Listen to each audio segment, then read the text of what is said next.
వైద్య సేవలు అందించాల్సిన వైద్య విద్యార్థులు అస్వస్థతకు గురై చికిత్స తీసుకుంటున్న వైనం పెద్దపల్లి జిల్లా రామకొండలో చోటు చేసుకుంది. సింగరేణి మెడికల్ కళాశాలకు చెందిన విద్యార్థులు శుక్రవారం రాత్రి బర్త్డే సెలబ్రేట్ చేసుకుని రెస్టారెంట్ ఫుడ్ తీసుకోవడంతో తీవ్ర అస్వస్థతకు గురయ్యారు.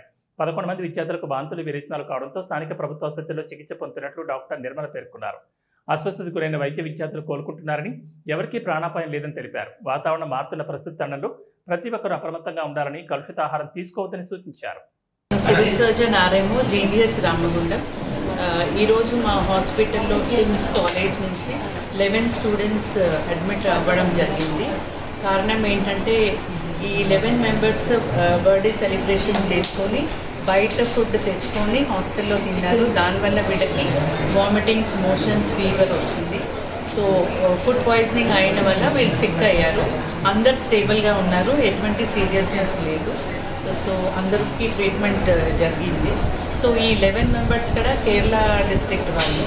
సో వాళ్ళు ఫంక్షన్ సెలబ్రేట్ చేసుకొని ఫుడ్ బయటది తీసుకున్నారు కాబట్టి వాళ్ళకి ఫుడ్ పాయిజనింగ్ అయింది.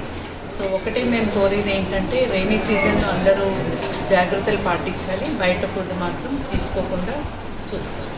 అంటే అడ్మిషన్ ఇన్ఫార్మ్ చేస్తాం మేము.